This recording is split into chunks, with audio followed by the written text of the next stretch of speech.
소중한 나 무한 행복!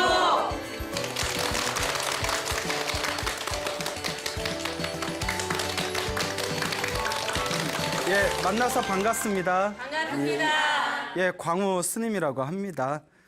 우리가 중생이란 표현 쓰지 않습니까? 네. 깨달음을 얻지 못한 존재를 중생이라고 하는데 중생의 삶의 목표는 역시 이제 행복이겠죠. 네. 예, 행복한 삶을 살고 싶어하는 욕망, 이 욕구가 중생으로 하여금 살아가게 만드는 어떤 원동력이지 않습니까? 네. 물론 불교에서 말하는 진정한 행복은 사실 깨달음입니다. 예, 깨달음을 얻기 전엔 우리가 느끼는 행복도 사실 꿈과 같고 환상과 같죠. 근데 많은 분들이 스님 꿈이라도 좋고 환상이라도 좋으니까 그냥 행복하게 그냥 즐기면서 살고 싶어요. 또 이런 말씀을 하시는 분들이 많습니다. 자, 일단 우리가 깨달음은 둘째로 치더라도 우리가 흔히 우리 세속에서 살아가는 어떤 행복감이라는 거, 세속에서 말하는 행복감이야 무슨 건강, 뭐 기본적인 경제적인 어떤 풍요로움, 그리고 뭔가 사랑하면서 의지할 수 있는 어떤 배우자, 뭐 등등 여러 가지 조건들이 있겠죠. 그래서 뭐 건강이든 혹은 무슨 뭐 제복이라고 하죠. 재물이든 권력이든 명예든 뭐 로맨스든 무언가 자기가 추구하는 어떤 행복감들이 있을 텐데 그 모든 것들은 사실 복이 있어야 성취가 된답니다. 복이 있어야 성취가 되는 거예요. 복 없는 사람들은 그러한 것들을 쉽게 성취하기가 어렵다고 합니다. 그래서 우리 주변에 보면 뭐 재복은 있는데 건강복이 없다. 뭐 이런 표현 쓰죠. 네. 또 나는 재복도 있고 건강복도 있는 것 같은데 부복이 없어. 우리는 맨날 부부 불화야. 뭐 이런 분들도 있을 거고. 또 어떤 분은 부부복도 있고 무슨 재복도 다 있는데 무슨 건강복이 없다든가 등등 여러 가지 각자 자기에게 주어진 복이 저마다 틀리죠. 그래서 부처님께서 사실 복보다 중요한 것은 지혜라고 하셨습니다. 왜냐? 지혜가 있어야 올바르게 복을 지을 수 있거든요. 그래서 지혜를 바탕으로 원만하게 복을 지어야 된다라고 부처님께서 누누이 말씀을 하셨습니다. 그래서 부처님의 가르침은 인과업보, 인과윤회설이지 않습니까? 우리가 태어나고 죽고 태어나고 죽는 것을 끊임없이 반복하고 있다. 깨달음을 얻기 전에는 끊임없이 생사의 윤회의 삶 속에서 계속 태어남과 죽음을 반복하고 있는데 태어나고 죽음 속에서 결국 그 모든 삶과 죽음의 수레바퀴 속에서 자기가 지은 업보대로 살아간다라고 부처님의 경전에서 한결같이 말씀하시고 계십니다. 내가 지은 업대로. 그러니까 복을 많이 지으면 행복한 삶이 이루어지고 그리고 악업, 좋지 못한 복을 짓지 않고 나쁜 짓을 많이 하면 뭔가 불행한 일이 많이 생긴다는 겁니다. 그런데 불교에서는 이번 생만 보면 안 된답니다. 이번 생만 보면 안 되고 전생에 지었던 업을 이번 생에 받고 이번 생에 또 지었던 업을 이번 생에 받는 경우도 있지만 다음 생에 받는 경우가 더 많다고 합니다. 그래서 전생의 업보에 의해서 이번 생에 살아가는 경우가 많고 이번 생에 지은 업보는 다음 생에 받는 경우가 많다라고 많은 선지식들께서 이야기를 하셨습니다. 그래서 우리는 살아가면서 아이고 내가 지금 좀 사는 게 행복하다 싶은 분들은 아이고 내가 전생에 복을 많이 지었나 보구나 이렇게 스스로의 마음을 돌아볼 줄 알아야 되고 또 이번 생에 나쁜 짓을 하는 사람이 있으면 반드시 다음 생에라도 그 나쁜 짓한 업보를 내가 받을 수밖에 없을 거라는 그런 두려워하는 마음으로 자기 자신을 성찰해 볼 수가 있어야 됩니다. 근데 사람들이 이런 인과 업보를 잘 믿을까요? 안 믿을까요? 예, 안 믿어요. 믿으면 얼마나 사람 사는 세상이 정직하고 믿음이 가득하겠어요. 그런데 사람에게 사기치고 나쁜 짓하고 누군가를 괴롭히는 사람들은 자기가 지은 업보를 언젠가 자기가 받는다라는 것을 믿지 않기 때문이죠. 자, 그래서 부처님께서는 항상 우리 중생들에게 중생들아 행복하게 살고 싶냐? 그러면 복을 많이 지어라. 착한 업을 많이 지어라. 선업을 많이 쌓아라. 공덕을 많이 쌓아라. 항상 팔만대장경에서 말씀하시고 계십니다. 그리고 불교에서 가장 중요한 핵심은 지혜입니다. 결국 깨달음의 종교이기 때문에 지혜지만 또 한편으로 부처님의 말씀을 가만히 공부해보면 이 지혜도 복이 있어야 지혜를 닦을 수가 있답니다. 복보다 지혜가 중요하지만 지혜도 복이 있어야 닦을 수 있다라는 것을 우리가 가만히 고민하고 사유해 본다면 결국 복이라는 것이 우리가 어떤 일을 성취하는 데 있어서 가장 중요한 뿌리가 되겠구나라는 것을 판단해 볼 수가 있을 것입니다. 근데 사람들한테 복 지으세요, 선업 지으세요 하면 어떻게 복을 지어야 되나 선업을 지어야 되나 잘 모르시는 분들도 계시겠지만 또 막상 뭘 하려고 하면 막 쑥스러워하거나 이게 진짜 효과가 있나 싶기도 하고 네, 또 이렇게 갈팡질팡 하시는 분들이 계십니다. 부처님의 경전에 보면 재미난 이야기가 굉장히 많은데 부처님께서 이제 부처님의 법을 널리 펼치다 보니까 부처님 당시에 이제 먼 지방에 있는 신도들은 부처님을 실제로 볼 기회가 별로 없지 않습니까? 그러니까 부처님의 제자들에게 부처님께서 이렇게 머리카락을 잘라주셨답니다. 그래서 요 머리카락으로 탑을 세워라. 부처님 살아생전에는 부처님의 머리카락이나 부처님이 입고 계시던 가사, 그 승복으로 이렇게 탑을 짓는 경우가 있었다고 합니다. 그래서 먼 지방의 부처님 제자들이 부처님의 머리카락을 모셔와가지고 이렇게 탑을 하나 세웠는데 이 사람들이 부처님의 그 탑에다가 머리카락에 있는 탑에다가 이제 복을 짓고 싶어서 거기다가 이제 뭐 꽃도 올리고 과일도 올리고 공약물을 올리고 거기다 막 이렇게 사람들이 절을 올리는 겁니다. 그러니까 그 숲에 그 부처님의 탑이 있는 숲에 원숭이가 한 마리 있었대요. 그 원숭이가 왔다 갔다 나무에서 왔다 갔다 하는데 이 인간들을 보고 이해가 안 되는 거예요. 아니 저 인간들은 왜 저 뭐 돌덩어리 같은 탑을 이제 돌로 만들까? 저 돌덩어리 같은 데에다가 돌덩어리 과일을 먹을 줄도 모르는데 왜 과일을 올려놓고 왜 돌덩어리에다 꽃을 올려놓고 왜 저 돌 있는 데에다가 이렇게 머리를 수구리 하고 있을까? 그 원숭이가 이해가 안 되는 거예요. 왜 그럴까? 인간들은 왜 이렇게 어리석을까? 막 이러면서 그래서 가만히 보다가 이제 원숭이가 호기심이 많지 않습니까? 하루 호기심이 나서 자기도 이렇게 자기가 먹으려고 남겨둔 나무 열매를 몇 개 가져다가 사리탑에다가 이렇게 올려놓고 사람들 이렇게 절을 하는 그 흉내를 내면서 이렇게 탑에다가 절을 하는 그런 흉내를 막 냈대요. 그러니까 뭐 원숭이가 절을 제대로 하겠어요? 하여튼 나무 열매를 올려놓고 막 절을 한답시고 뭐 엉덩이 번쩍 들고 고개를 막 수그리고 하니까 사람들이 보니까 귀엽잖아요. 그래서 사람들이 어머어머 봐라 원숭이도 부처님한테 저렇게 과일 올리고 절을 하네. 사실 뭐 원숭이가 알고 올렸겠어요? 어머 잘한다 하니까 그 칭찬은 고래도 춤추게 한다고 하잖아요. 그 원숭이가 사람들이 자기 보고 막 좋아라 웃고 떠들고 하는 거 보니까 원숭이도 괜히 기분이 업된 거예요. 내가 여기 나무 열매 올려놓고 절하는 거 흉내냈더니 사람들이 좋아하네 하니까 원숭이가 가뜩이나 업된 존재인데 거기서 더 업이 돼버렸어.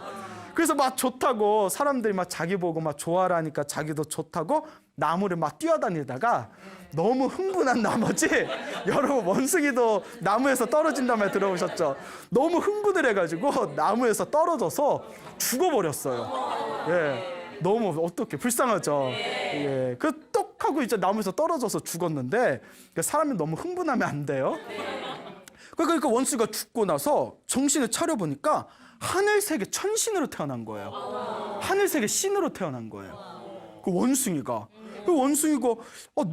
이렇게 하늘 세계에서 이렇게 쾌락을 누리면서 살다가 나는 전생에 어떤 복을 많이 줬길래 하늘 세계 신으로 태어났나라는 생각이 듭니다.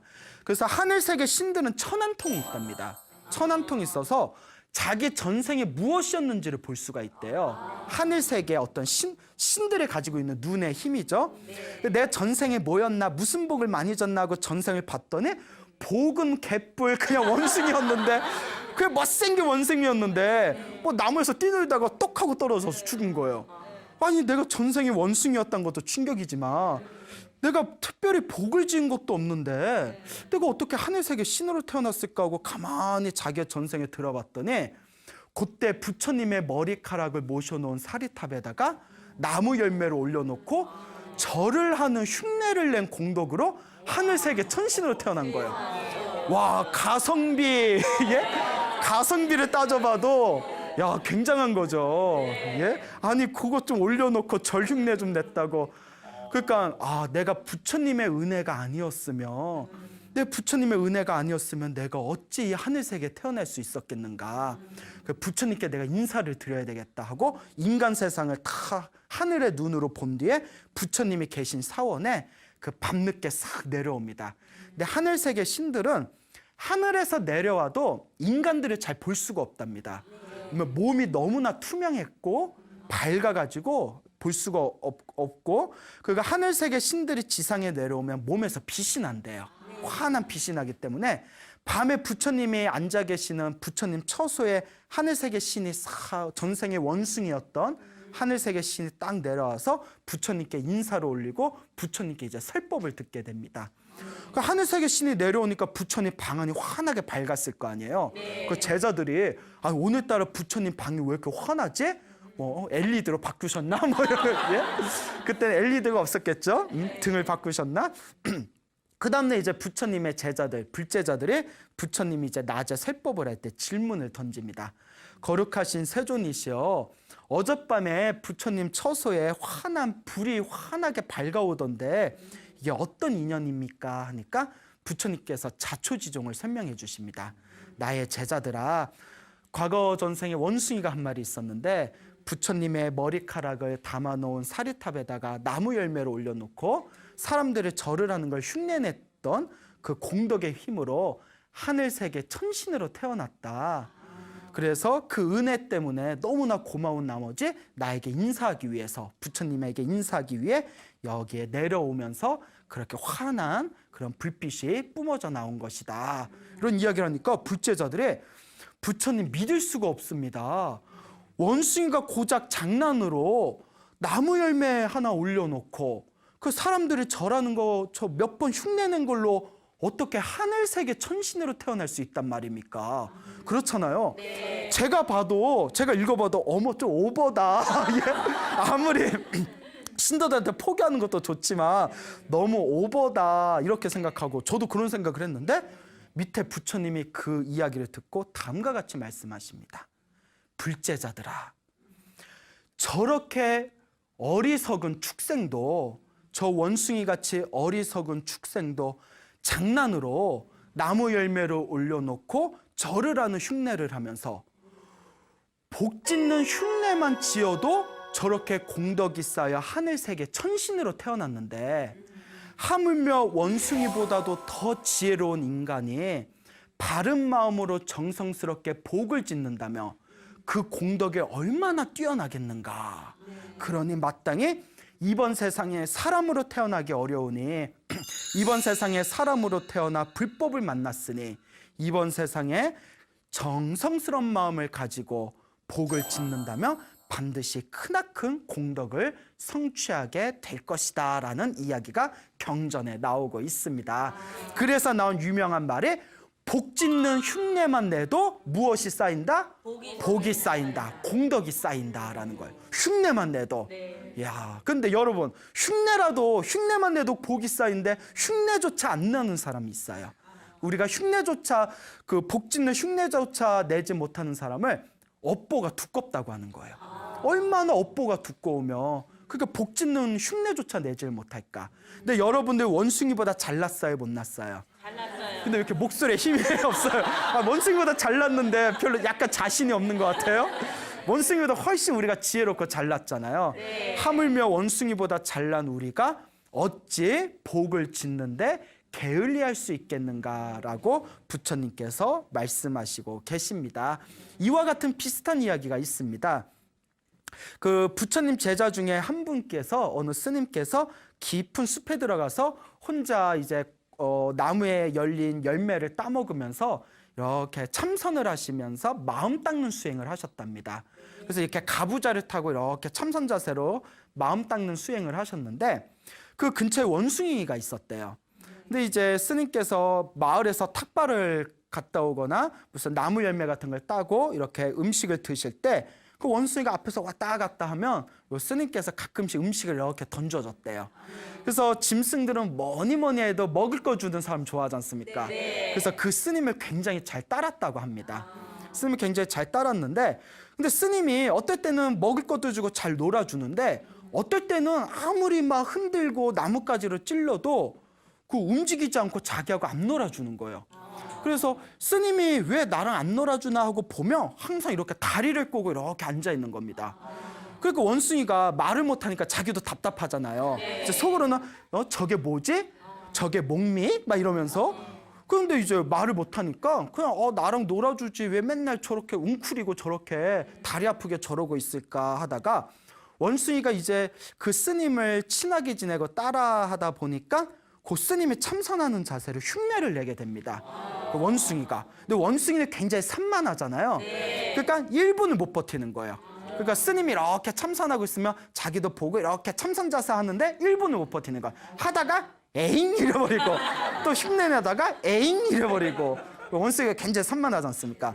그러니까 여러분 우리 마음이 항상 들쑥날쑥하잖아요. 들쑥날쑥, 들쑥날쑥. 그래서 불교에서는 요 마음을 잘 다스리는 게 불교의 핵심 수행이라고 합니다. 근데 마음이 잘 다스려져요, 안 다스려져요? 안 다스려지죠. 마음 다 잘 다스리면 그거 다 도인이죠. 그래서 불교에서는 잘 다스려지지 않는 이 마음을 술 취한 원숭이다라고 비유했습니다. 원숭이만 해도 얼마나 까부는데 원숭이가 뭐까지 마셨어요? 술까지 마셔서 취했으니 그 원숭이가 제정상이겠어요? 그 제정상이 아닌 원숭이, 술 취한 원숭이의 그 들쭉달쭉한 그 상태가 마치 무엇과 같다? 우리 마음과 같다는 거예요. 그러니까 가끔 스님 저도 제 마음이 왜 이런지 모르겠어요. 원래 그게 정상이에요. 우리 마음이 왜 그런지 모르겠다. 우리 마음이 번뇌가 가득합니다. 그래서 이 마음을 잘 다스리기가 힘든 거죠. 그런데 그 산만한 원숭이, 집중하기 힘든 원숭이가 어쨌거나 1분이건 2분이건 가끔 스님 따라서 이렇게 참선 자세를 취했는데, 이 원숭이도 이제 결국은 수명이 다해서 세상을 떠나게 됩니다. 이 원숭이가 머나먼 미래생에 그때 숲속에서 스님을 따라서 잠깐 참선을 흉내냈던 그 공덕의 힘으로 머나먼 미래생에 깨달음을 얻은 성자가 되셨다고 합니다. 깨달음을 얻으신 위대한 성자가 되셨는데, 그 이유가 바로 원숭이였을 때 참선하는 자세를 조금 흉내낸 그 공덕만으로도 그와 같은 위대한 깨달음을 얻을 수 있는 씨앗을 심게 되었다. 이게 바로 인과 업보죠. 즉 복짓는 흉내만 내어도 복이 쌓이고, 수행하는 흉내만 내어도 언젠가는 깨달음을 얻게 된다는 겁니다.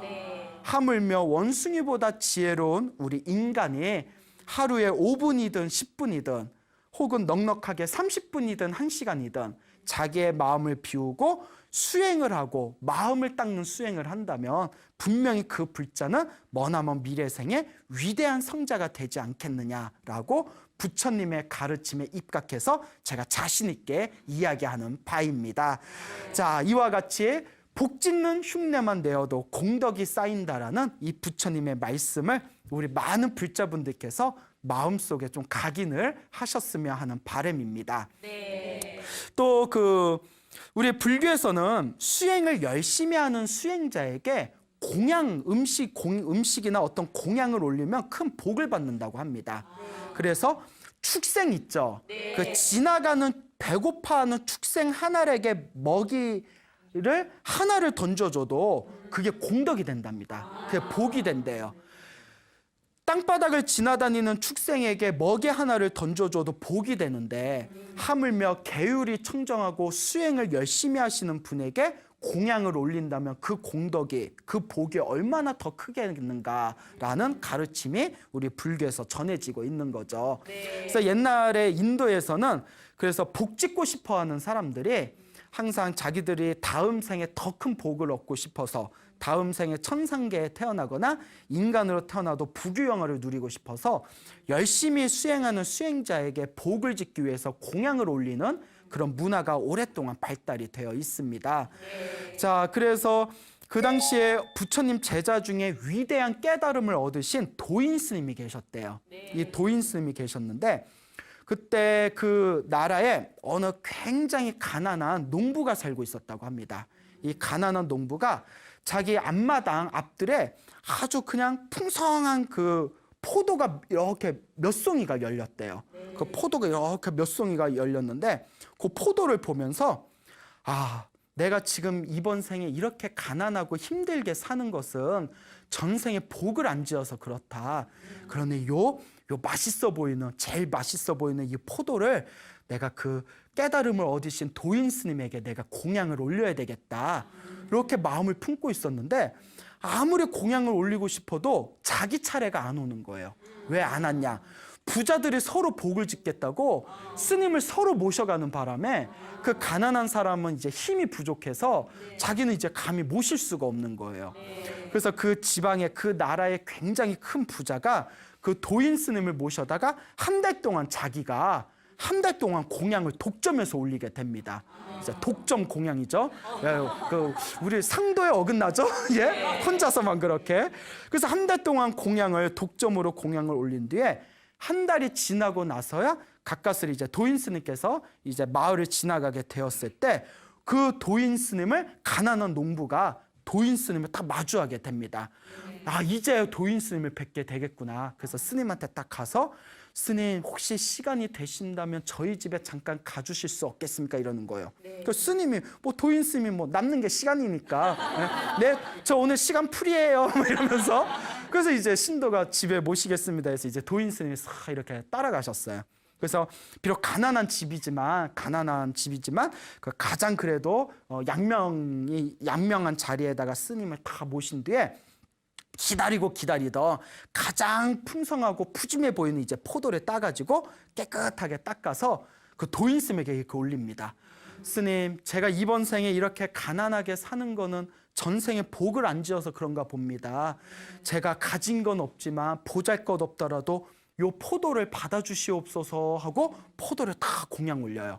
그러면서 한 달 동안 그렇게 올리고 싶었는데 한 달이 지나서야 이제야 이 포도를 올립니다 하니까 도인 스님이 다 이렇게 합장을 하시고 그대가 바라는 대로 뜻대로 이루어지소서 하고 축원을 해주면서 항상 스님들의 공양을 받고서는 원래 축원을 해주는 겁니다. 그 신도가 잘 되기를 바라는 마음으로 순수한 마음으로 축원을 해주는 거죠. 그러면서 요 도인 스님이 나는 한 달 동안 당신에게 포도를 공양받았어 이러는 거예요. 그리고 깜짝 놀라서 아니 포도를 오늘 처음 뵙고 오늘 처음 드리는데 제가 언제 한 달 동안 포도를 드렸습니까? 하니까 한 달 전부터 이 나에게 포도를 올려야 된다라는 그 간절한 마음 때문에 한 달 동안 포도를 올린 공덕이나 다름이 없습니다 하는 거예요. 그 농부가 얼마나 감동스러워요. 예? 그 힘들게 제가 참 보잘것없는 맨날 부잣집에서 좋은 음식만 드시는 스님에게 이렇게 보잘것없는 포도를 드리는 것도 미안해 죽겠는데 그렇게까지 참 그런 말로 저의 마음을 위로해 주시니 너무나 감사드립니다 하니까 딱 도인 스님이 하시는 말씀이 우리 스님들이 탁발을 하는 이유는 좋은 음식을 얻어먹기 위해서 다니는 게 아닙니다. 신도들이 복을 짓게 하기 위해서 일부러 얻어먹으러 다니는 겁니다. 그리고 지금 저의 말은 당신을 위로해 주기 위한 말이 아닙니다. 이것은 진실입니다. 정성스러운 마음만 있으면 마음에 정성스러운 그런 마음만 있다면 내가 저분에게 공양 올려야지 하는 정성스러운 그 마음만으로도 이미 공양을 올린 거나 다름이 없습니다.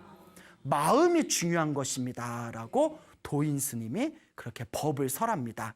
그러면서 이 우리 불교에서는 다음과 같은 가르침이 나오죠.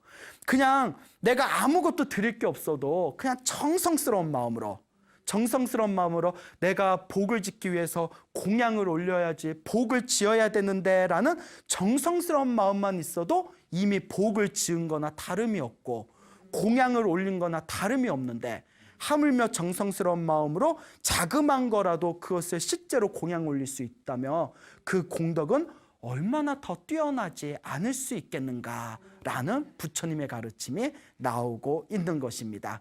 자, 그렇지만 항상 중요한 거는 정성스러운 마음입니다. 근데 어떤 불자가, 어떤 신도분이 정성스러움이라는 그 단어는 잃어버리고 언젠가 올려야 되는데 아유 알아서 올리겠지 뭐 이런 식으로 이런 마음에 정성이 있어요, 없어요?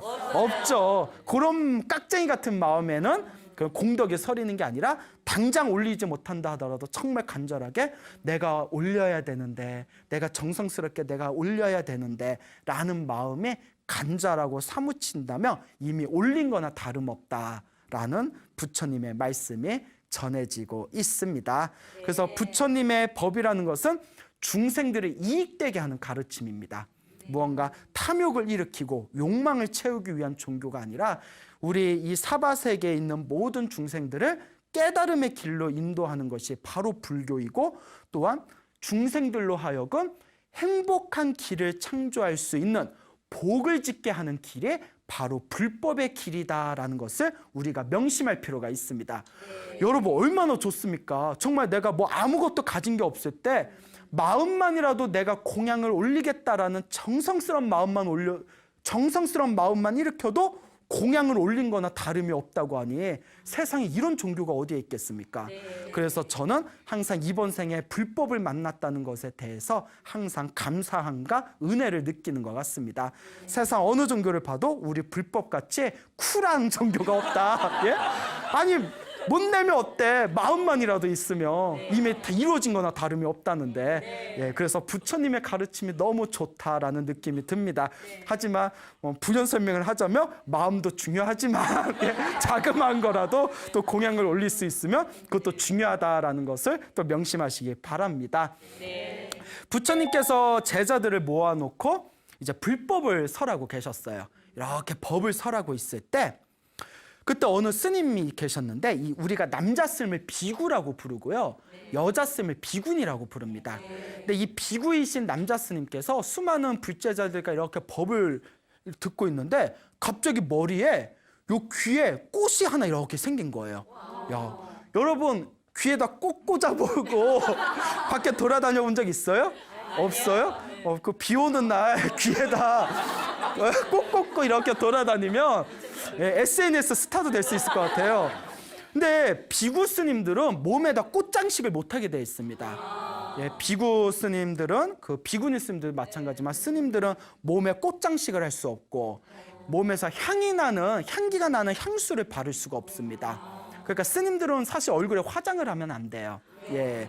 자, 그래서 몸에 어떤 치장을 할 수 없는 건데, 아니, 부처님을 설법을 하는데 웬 비구 스님이 귀에다 꽃을 꽂고 있으니까 다른 사람들 막 웅성웅성거리는 거예요. 어머, 쟤 개념 없다. 막 이러면서, 아니, 부처님이 설법을 하시는데 부처님 개울에 스님들이 꽃을 이렇게 못 가지게 돼 있는데, 개념 없다. 이러고 있는데 부처님께서 다 그 웅성웅성거리는 불제자들의 마음을 다 훑어보시고는 그 비구에게 이야기합니다. 너의 귀에 꽃이 꽂혀져 있구나. 그러니까 비구가 깜짝 놀란 거예요. 오, 이게 왜 있지? 그래도 이렇게 이제 빼버렸어요. 뺐는데 빼자마자 뿅 하고 또 생기는 거예요. 꽃이. 그러니까 사람들이 막 놀라고. 그래서 왜 이러지? 빼도 계속 생기는 거예요. 꽃집을 하면 성공하지 않겠어요? 꽃집을 하면 집도 그냥 의자에 앉아 있는데 꽃 필요한데 하면 기다리세요 하고 이렇게 빼주면 꽃이 계속 생기니까 인건비 절약돼, 운송비 절약돼, 도매점에서 꽃 살 필요 없어. 와, 완전 꽃집 대박 나겠다. 그죠? 그 빼도 계속 꽃이 생기니까 부처님께서 신통제일 목련존자에게 이야기합니다. 부처님 10대 제자 중에 신통제일이 있어요. 목련아, 너는 나의 제자들 중에 신통이 가장 으뜸이네. 저 비구 귀에 있는 저 꽃의 신통력을 없애보거라. 그 목련존자가 신통력을 부려요. 부처님 10대 제자 중에 신통이 제일이시거든요. 오만 가지 신통력을 부려도 귀에 있는 꽃을 없앤다 못 없앤다? 못 없애는 겁니다.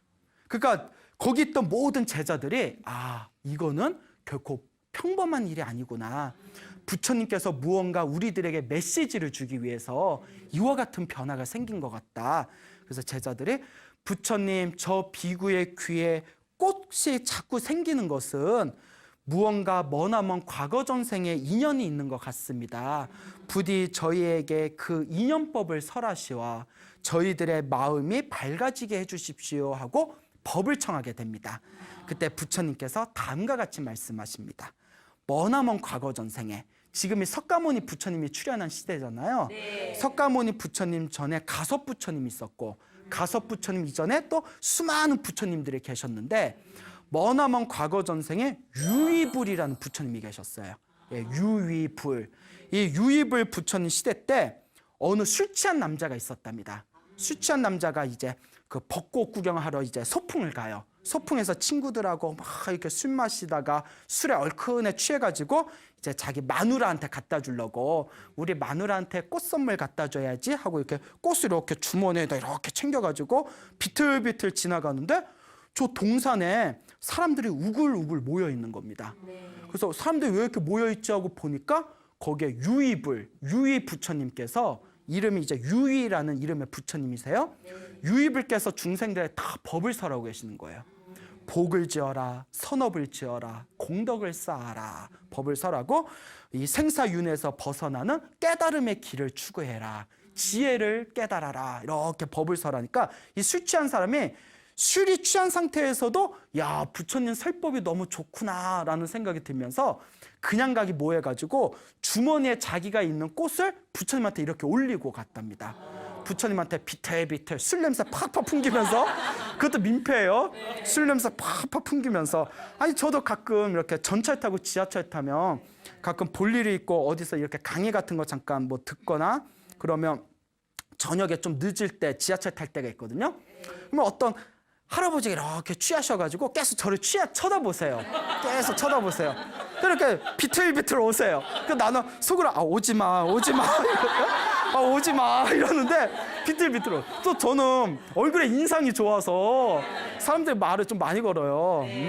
여기다 뭐 여기 칼자국이라도 이렇게. 예? 자, 그래서 막 인상 이렇게 술 냄새 팍팍 풍기면서 신임, 제가 궁금한 게 있는데 질문해도 되겠습니까? 이래요. 그럼 뭐가 궁금하십니까? 이러면 제 관상이 어떻습니까? 내 관상도 모르는데. 너무 좋습니다. 너무 좋습니다. 거기서 좋다고 하지. 관상이 별론데 이랬다가는 하여튼 이제 그런 경우가 있죠. 그래서 술 취한 사람도 조심해야 돼요. 예. 나 술 취한 사람도 주사 좀 안 부렸으면 좋겠어요. 자, 어쨌거나 이제 그 술이 취해가지고 비틀비틀 가서 이제 부처님한테 이렇게 꽃을 올리고 이렇게 집으로 돌아갔답니다. 술 취한 사람이 술에 취해서 제정신이 아닌 상태에서도 꽃을 올린 그 공덕으로 그 술 취한 남자는 다음 생에 인간 세상에 태어나면 좋은 집안에 태어나고 천상 세계에 태어나면 엄청난 부귀영화를 누리면서 수없는 생 동안 인간 세상과 천상 세계를 넘나들며 행복을, 그렇게 이제 그 행복을 얻으며 살아갔다라는 부처님께서 설법을 하시는 겁니다. 그리고 그 유의 부처님의 시대가 흐르고 흘러서 지금 석가모니 부처님 시대에 부처님의 제자가 되어 출가해서 깨달음을 추구하는 불제자 스님이 되었으니 바로 그분이 누구시다? 저 귀에서 꽃이 피는 저 스님이 유의 부처님 시대에 술에 취해서 부처님에게 꽃을 올렸던 그 술 취한 남자의 후신이다, 이런 말씀을 하십니다. 그러니까 사람들이 깜짝 놀라는 거예요. 부처님 믿을 수가 없습니다. 정성스러운 마음으로 꽃을 올려도 그와 같은 인간 세상과 천상 세계의 복을 누린다, 그렇게 말을 해도 믿을까 말까 하는데 계율도 안 지키고 불법을 공부한 적도 없는 술 취한 사람이 부처님한테 꽃을 한번 올렸다고 그와 같은 인간과 천상계의 영광을 누릴 수 있단 말입니까? 믿을 수가 없습니다. 라고 제자들이 이야기를 하는 겁니다. 그 저도 그 부분 읽다 보면서 또 역시 드는 생각에 너무 오버다. 실지한 사람이 꽃 하나 이렇게 올려놓고 지나갔다고 수없는 생애 동안 인간 세상과 천상 세계에서 복을 누리고 석가모니 부처님 시대에 머리를 깎은 불제자가 돼서 이제 깨달음을 추구하는 스님이 되었고, 그때 술 취한 상태에서 꽃을 올렸던 공덕으로 귀에서 계속 꽃이 나타난다. 아, 오버다. 이제 했는데 부처님이 밑에서 또한 다음같이 말씀하십니다. 부처님께서 세상에 출현한 것은 중생들에게 이익을 주기 위함이다. 복을 짓게 해서 행복을 얻게 하기 위함이다. 그와 같기 때문에 부처님에게는 자그마한 복과 자그마한 공덕만 지어도 이와 같은 큰 대가를 얻게 되는 것이다. 술 취한 사람이 술 취한 김에 부처님한테 꽃을 올린 것만 해도 그와 같은 엄청난 복을 받았는데, 하물며 제정신으로 바른 마음으로 계율을 지키고 불법을 잘 닦는 불자가 부처님께 정성스러운 마음으로 복을 짓는다면 그 공덕은 얼마나 더 뛰어나겠는가라는 법문이 나옵니다.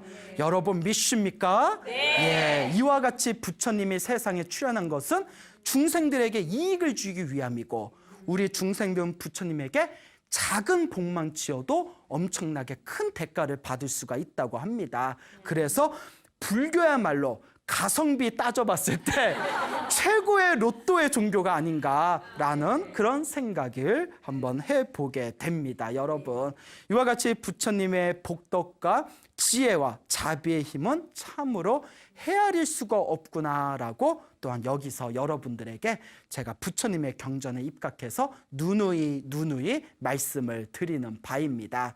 부처님께서는 굉장히 자비심이 뛰어나신 분입니다. 그 부처님 당시에 어느 바라문이 있었습니다. 바라문은 인도 카스트 제도 4성 계급 중에 가장 위에 있는 브라만 계급을 뜻하는 거죠. 이 바라문이 하루는 술을 얼큰하게 마시고 이제 산책을 하고 싶어서 마차를 타고 자기의 하인에게 마차에 말을 몰게 해서 이제 마차 드라이브를 떠납니다. 그래서 이제 드라이브를 다 떠나면서 부처님이 계시는 기원정사라는 절에 동산에 들어가게 됩니다.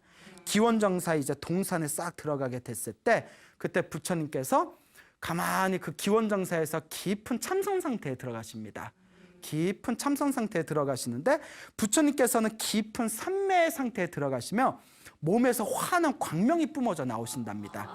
부처님의 환한 광명을 본따서 그래서 우리가 불상을 황금색으로 만드는 겁니다. 부처님의 몸에서 뿜어져 나오는 그 밝은 에너지를 표현하는 거거든요.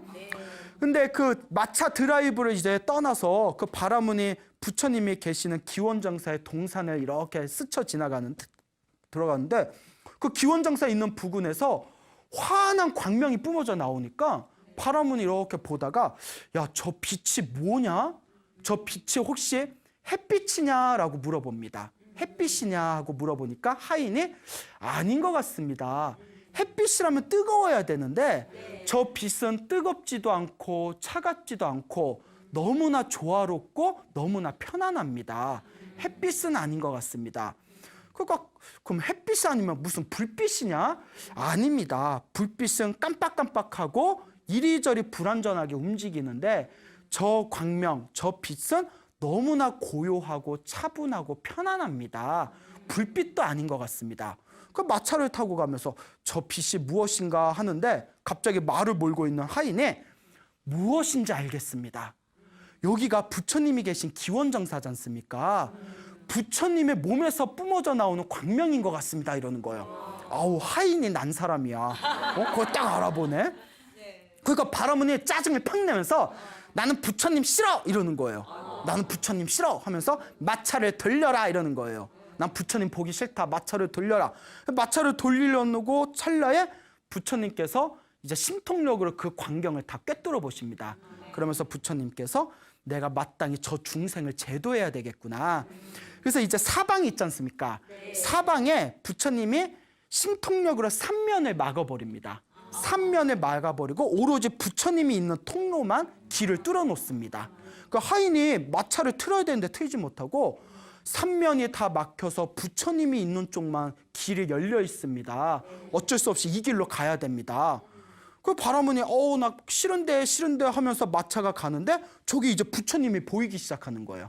저 멀리서 부처님이 앉아있는 모습을 보고 바라문이 나 부처님 보기 싫어 하면서 부채로 눈을 가려버립니다. 부채로 눈을 싹 가려버려요. 왜 그렇게 싫어할까?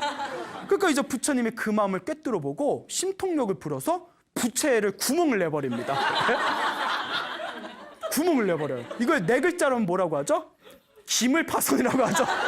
부처님이 멀쩡한 구멍에 구멍을 내버리니까 부채가 구멍이 뻥 뚫려버리니까 이제 눈으로 확 가려버려요. 눈을 딱 가린 뒤에 눈을 딱 떠보니까 어느새 부처님하고 눈이 딱 마주쳐버린 거예요. 에휴, 안 되겠다 싶어서 바라문이 탁 내립니다. 바라문이 내려서 부처님한테 다 이제 인사를 올려요. 어쩔 수 없이. 그때 부처님께서 미소를 지면서 여기까지 온 것도 인연이니 잠시 앉아서 내 얘기 좀 들어보십시오 하고 자리에 앉힌 뒤에 설법을 합니다. 딱 설법을 해주다가 부처님의 법문이 너무 좋거든요. 부처님의 법문에 몰입하다가 그 자리에서 바라문이 깨달음을 얻습니다. 부처님의 가르침을 듣고 깨달음을 얻은 바라문이 그 자리에서 절을 올리면서 눈물을 흘리면서 제가 부처님의 핏줄기를 보고 부처님이 싫어서 부처님께 등을 돌려 제가 다른 곳으로 도망가려고 했는데 등을 돌려 도망가는 중생조차 붙잡아서 이렇게 자상하고 자비스러운 마음으로 저와 같은 중생을 깨달음의 길로 인도하니 하물며 부처님을 한결같이 바라보는 불제자들에게 부처님은 얼마나 더 위대한 가피를 그 불제자에게 주지 않을 수 있으시겠단 말입니까? 하면서 부처님에게 삼배로서 눈물로 참회를 합니다. 이와 같이 부처님께서는 당신을 싫어해서 등을 돌려서 도망가는 중생들조차도 자비로서 다 섭수하신다라는 그런 내용이 경전에 나오고 있습니다. 여러분, 자, 여러분 오늘 몇 가지 이야기를 들었습니다. 첫 번째 원숭이 이야기를 들려드리면서 복 짓는 흉내만 내어도 공덕이 쌓인다. 그러니 우리가 부지런히 복을 지어보자라는 말씀을 드렸고, 그리고 두 번째 포도 이야기 들었죠. 내가 공양을 실제로 못 올려도 정성스러운 마음을 일으킨 것만으로도 공양을 올린 거나 똑같은 효과를 일으키게 된다라고 또 말씀을 드렸습니다. 또 세 번째에서는 그 귀에 꽃을 꽂은 스님의 이야기를 하면서 술 취한 사람이 장난으로 부처님께 꽃을 올려도 그 공덕에 한량이 없는데 하물며 정성스러운 마음으로 불제자가 부처님께 공양을 올리고 복을 짓는다면 그 공덕이 얼마나 더 훌륭하겠는가라고 말씀을 드렸고, 마지막에는 마차를 타고 도망가는 바라문을 끝까지 자비로서 붙잡아서 그 중생을 깨달음의 길로 인도하는 부처님의 거대한 포용력에 대해서 말씀을 드렸습니다. 여러분, 이번 생에 사람으로 태어나기 어렵고 불법을 만나기 어렵다고 합니다. 우리 불자분들께서는 이번 생에 사람으로 태어났고 이번 생에 불법을 만나게 되었으니 이번 한 생 정말 우리가 복 짓는 흉내라도 한번 열심히 내봐야 되지 않겠는가, 이렇게 간절히 제가 말씀을 드리고 싶습니다. 여러분, 행복해지고 싶습니까? 네. 행복한 삶을 창조하고 싶습니까? 네. 복을 지으십시오. 선업을 지으십시오. 공덕을 쌓으십시오. 복과 선업과 공덕의 힘이 여러분들을 진정한 행복의 길로 이끌어 줄 것입니다. 여기서 마치겠습니다. 소중한 나 무한 행복